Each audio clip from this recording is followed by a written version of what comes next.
नाशिकमधील कश्यपी प्रकल्पग्रस्त कुटुंबातील एका व्यक्तीला शासकीय सेवेत सामावून घेण्यात यावं, धरणात जुलै अखेरपर्यंत स्थानिकांना 30% पाणीसाठा राखीव ठेवावा, अशा विविध मागण्यांसाठी नाशिकमधील धोंडेगाव या ठिकाणाहून पायी चालत निघालेले आदिवासी शेतकरी मुख्यमंत्र्यांच्या भेटीसाठी मुंबई ठाण्याच्या वेशीवर आज पोहोचलेत।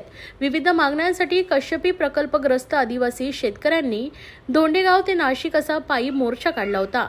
मात्र प्रशासनाने त्यांचा मोर्चा नाशिक सिव्हिल रुग्णालयाबाहेरच गेल्या 18 दिवसांपासून अडवून ठेवल्याने गेल्या 18 दिवस हे आंदोलक नाशिक येथील जिल्हा सिव्हिल रुग्णालयाबाहेर आंदोलन करत होते।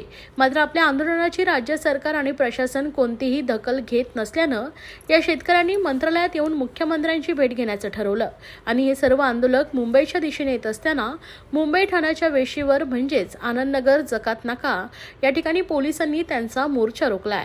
तर आंदोलकांचे एक शिष्टमंडळ मंत्रालयात मंत्र्यांच्या भेटीसाठी गेलं असून जर आमच्या मागण्यांकडे राज्य सरकारनं सकारात्मक दृष्टिकोनानं बघितलं नाही किंवा जर मागण्या मान्य केल्या नाही तर अंगावर पेट्रोल टाकून आत्मदहन करण्याचा इशारा या शेतकरी आंदोलकांनी दिलाय।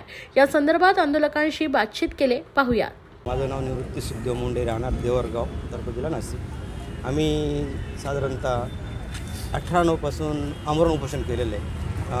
पायी प्रवास मोर्चा धोंडेगाव गिरणारा नाशिकपर्यंत आलेलो आहे आणि माननीय कलेक्टर साहेबांना पत्र दिलं।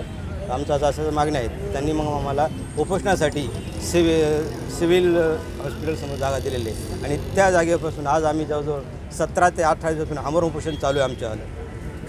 आणि आता आमचं शिष्टमंडळ 10 लोकांचं शिष्टमंडळ माननीय मुख्यमंत्री साहेबांना भेटण्याला गेलेलं आहे। ते आल्यावर बघू काय करतो।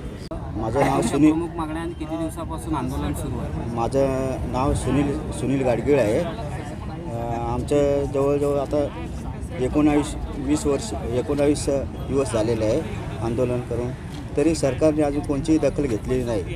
आणि आमचे 9 लोक शिष्टमंडळात झालेले आहे, तिथे कोणची जर सरकारने कोणी दखल नाही घेतली तर त्याच्यात आमचे बीपीचे काही लोक असे आजार आहे, त्रास झालेले आहे, तर उद्या कोणी त्याचा त्रास झालेला आहे त्याला सरकार जबाबदार राहील पूर्ण। आणि सरकारने आमचे या गोष्टीत पूर्ण लक्ष द्यावा का प्रकल्पग्रस्तांना पूर्ण 376 लोक 300 आहेत, सगळ्यांना नोकरी सामावून घेणे आणि लवकर का पुढं आचारसंहिता आली त्याच्यात आम्हाला नोकरीच्या ऑर्डरी काढून द्यावे आणि आम्हाला शासकीय सेवेत रुजू करून द्यावे, ही सरकारची जबाबदारी त्यांनी पूर्ण करावी। आम्हाला हे सरकारकडे पूर्ण आमची विनंती आहे।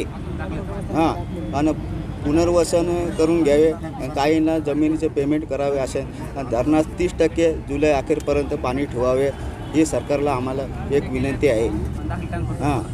आणि काही लोकांना अजून पूर्ण प्रकल्पग्रस्ताचे दाखले भेटले नाही, ते दाखले परत काहींना दाखले भेटावे, ही आमची सरकारला पूर्ण विनंती आहे। माई माऊलीची माया, अनमोल माया, ऊन सावली सुखाची, ममतेची छाया तुला आठवतो, मनी साठवतो, दिसे आसवात ही तुम्हाला